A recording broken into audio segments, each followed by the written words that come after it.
Welcome to Career Tools. This week, deriving your goals from those of your boss. Part 1. Here we go. Okay, Wendy, so we're recording this on January 1st of 2015. Yeah, you and I are right at the beginning of the year, and people could be listening to it at any other time of the year, which is a bit weird, but we're in New Year mode. Yeah, we don't talk about that very much, that people listen at all different times. In the very beginning of the podcast, people all waited with bated breath for the first ones, but now there are so many and so many new people join us that there are many people who won't even know that this cast exists, and the hundreds of casts and the hundreds and thousands and millions of listeners we have. So we're going to talk about working out your goals, figuring out your goals in relation to those of your boss. For us, for you and I, of course, it's start of the year, and we're thinking about new goals that the organization sets for us: calendar year, financial year, fiscal year, HR year. But there's always some start. Sometimes your goals are part of a process, right? You're part of a company that says this is the way we do it. Usually not. That's been my experience. In fact, I don't mean to be cynical, but I think it's safe to say that most managers don't know how to do what we suggest. It's a fundamental part of being effective. It's certainly part of being an executive. Most managers are not told much about it. And I think most managers secretly have a wish. I don't want to have to put my goals in writing because that can be used against me at the end of the year, because I'm inevitably going to be pulled away from them 1,000 times. And I don't have any power to say no to other things. Yeah, all the goals that you're given are so vague that they're not helpful. Like, I used to have a goal: keep the customer happy. That was it. Yeah, okay, this is board level people in a $13 billion company, and all I had as a goal was to keep them happy. Yeah, crazy. What's the metric for happiness? Okay, so how do we work with our boss to establish our goals? Your goals can't be completely separate from your boss, so we're going to tell folks how to do that. We're going to get into a good bit of detail, so we've got a two-parter here.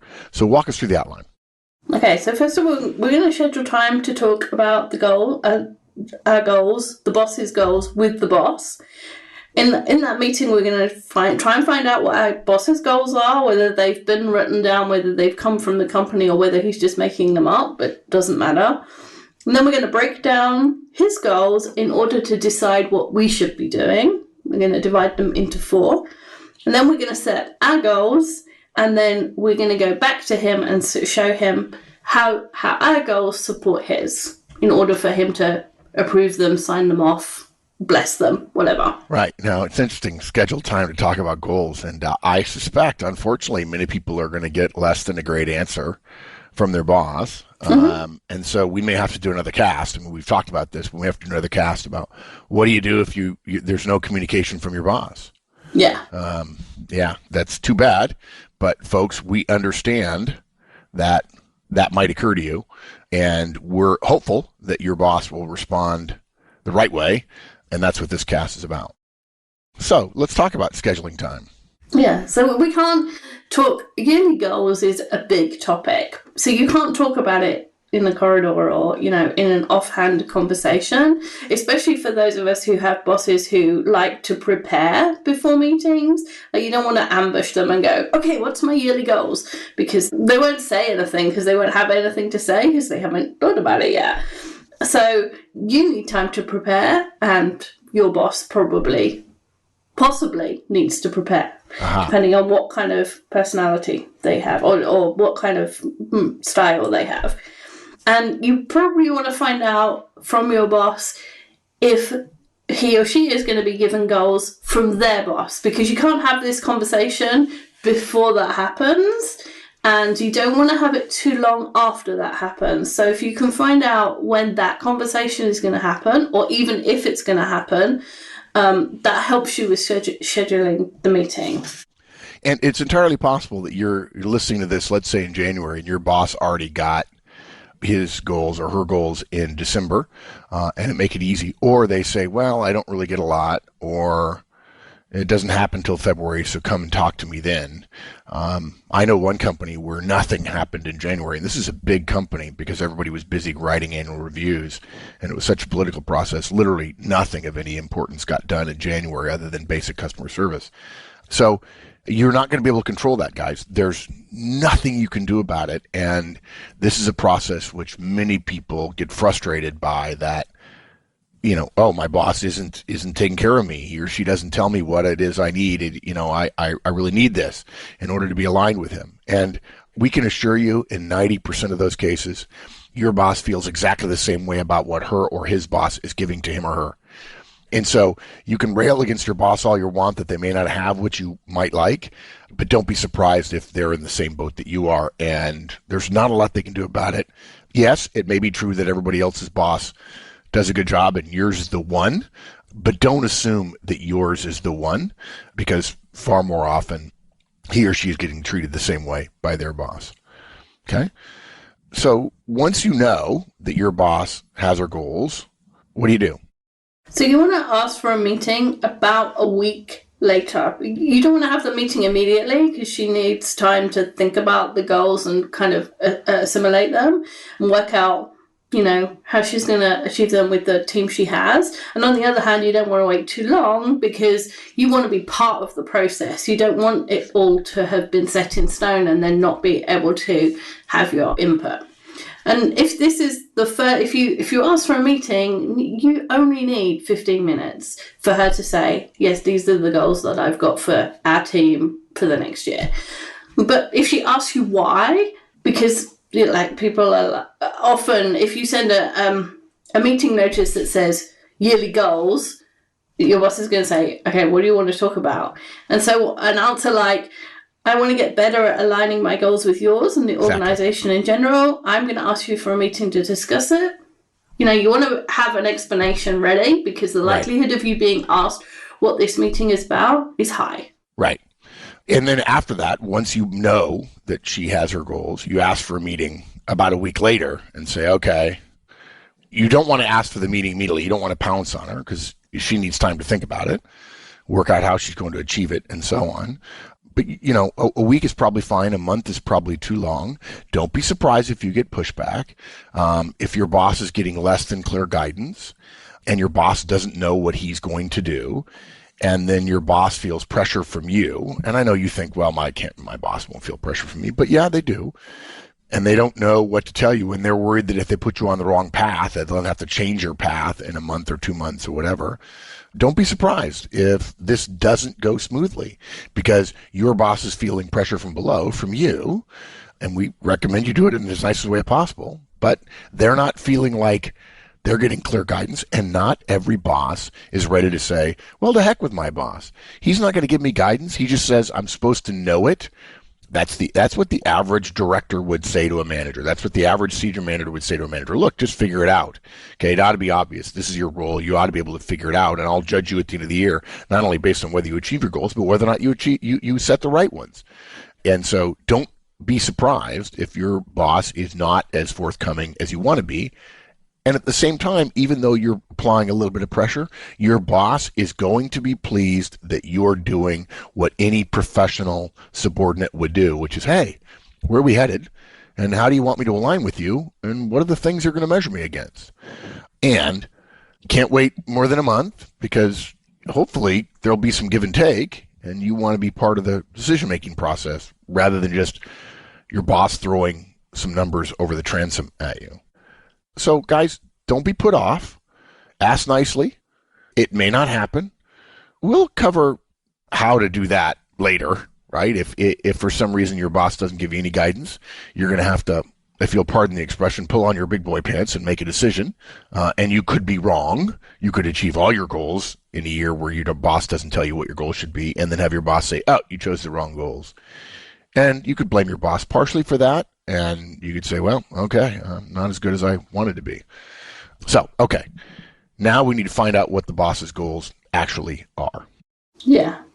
So literally all you need to find out in this meeting is what the goals are, what the metrics are, whether it's to finish a project or start a project or to achieve certain numbers, whatever they are. But you only need the goals. You don't need to have your boss's thoughts on whether or not who's going to do what or how they're going to be achieved. If they're not ready to share any of that, that's fine, as long as you get the goals. So it's literally only a 15-minute meeting, because you just want to say, hey boss, I just want to understand the team's goals for the year. Can you just let me know what they are? And the shorter the meetings are, the more likely you are to get them. Yeah, and what I find interesting about this is that most people, I think, secretly want not just the boss's goals, but how he intends to get there and his entire plan and everything else. And now you're asking for the cherry on top of the sundae as well. And in fact, it may be misguided. And you want more ability to choose your own path within reason, and asking for, hey, what are your goals and how do we intend to get there? What's the strategy and so on? The average boss may not look like a deer in the headlights, but that's how they'll feel, because they feel like they're very close to the end of the whip, using somebody at the top cracks the whip and somebody at the bottom just feels the crack. I'm not talking about whipping people. I'm talking about being at the end of a small change that happens at the top that ripples on down and becomes intolerable at lower levels. And your boss is only one step above that from you. And there are people who would say, after having been through that experience, I'll do anything to go to work for a company that has a very clear goal-setting process, just because I hate the feeling of I don't have any guidance at all. Everybody just figure it out. And at the best organizations in the world, it's clear. We're going in this direction. Here are the 3 things we're doing. Vice presidents figure out what you're going to do, communicate it to your directors and senior managers and so on, and it comes all the way down. In really good companies that are still learning how to do this, it can take 3 or 4 months, which I find monumentally bad. But there are very few companies that do this very, very well. So be thrilled if you get clear goals from your boss and nothing more. Absolutely. Now, we've hinted at the idea that your boss may not be receptive to this conversation. Mm-hmm. So if they say something like, well, just do the same as last year, or, I don't know what my goals are. Nobody's told me either, or, something to, they avoid having the conversation, then you need to do some detective work. So what were last year's goals? What did you get measured on? Do you know what your boss got measured on? Can you work it out from any of the memos or things that came around, or the news items that were part of the company? What are the division goals, or even what are the whole company goals? I remember reading the book about the lady who was at HP. I can't remember her name. Carly Fiorina, yeah. When she started at HP, she had 3 goals. She divided it into, I've got 3 goals. Well, if you know that that's what the goal is at the top, then maybe you can work it down all the way down to you. It's a long way to come, but it could be done. So do some detective work, and then decide what you think the 3 or 4 goals are that your boss has. And it doesn't matter if you're 30% off, because you're better than everybody. You're better than not knowing anything. And, just do the same as last year isn't very helpful. And if you've got 4 goals and 3 of them are aligned with your bosses and 1 of them isn't, then you're doing better than you were last year when you had no goals. You just did the same as last year. Yeah. Okay. So an example. Okay. Let's say you work at a small company. You're the sole IT guy. There's a salesperson, an owner, a couple people in customer service. Everything is provided over the internet. Okay? Your boss says, hey, we had 2 million last year. Next year we want to be 3 million. And that's all he says. And when you ask him, he says, keep the website up. Yeah. Yeah, and that's not unusual, I would guess. I mean, that's been my experience. That seems pretty normal. Yeah, lots of small companies don't have goals apart from stay in business. Yeah. And as we've just said, lots of big companies don't have goals that are well defined at as far down as manager or individual contributor. There might be well-defined goals at the top, but there aren't any at the bottom. Right. So if this is all you have, that's okay. And then we're going to move on to breaking down the goals in order to derive yours. Now, with that in mind, guys, if that's all you have, you might say, I can't do that. We'll show you how to do it, but you'll have to make a choice. What do you think is important? And by the way, you're going to be able to go back to your boss and say, here's what my goals are. And your boss may say, well, this is ludicrous. Even if you're the only person on the team that comes back and says, hey, based on what you told me your goals were, I did my best to guess. Here are the 3 things I want to be focusing on this year, and here's the way I'm going to measure it. You may be wrong, as Wendy indicated, on 25% of it, or maybe even more. You're still going to be better off than the person who doesn't do this, who doesn't think about their job. And there's one thing worse than having measures that you created and not achieving them, having goals and then measures to support those goals. There's one thing worse than having them and not achieving them, and that's not having anything at all and having your boss not like you. Because if you don't have any goals, any metrics at all, you may think, well, there's no report card. They can't get rid of me. Well, unfortunately, it's worse than that. Now you can be gotten rid of just because they don't like you. Yeah, there's no report card to support you either. Yeah. So if you're going to be a professional, you have to be willing to do the hard work to create a report card. Yeah. And if you really are thinking that you might be got rid of, then having the report card really helps with your resume of having deliberate goals and knowing how much you achieved in the measures against them. That helps too. Yeah. Imagine you don't have any goals and your boss decides he's going to lay you off for some reason. And, I talk about 3 people during layoffs. If you're at a bigger company that might go through layoffs, there's people who have goals and achieve them, and people who have goals and don't achieve them. And if you have goals and you don't achieve them, yeah, you're probably at risk.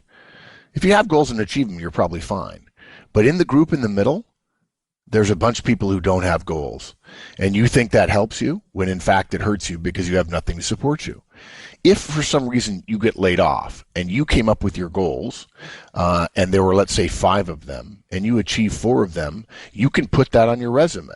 Yeah. And when the hiring company you're interviewing with says, well, what happened? So, well, unfortunately, I got laid off, or my boss and I had a difference of opinion. That's a better conversation if you have a resume that's chock-a-block full of accomplishments. It's as simple as that. And Wendy, I have to say, as we've been having this cast, I'm more and more convinced that the biggest thing we're doing with this cast is convincing people of the idea of you have to have a stake in the ground.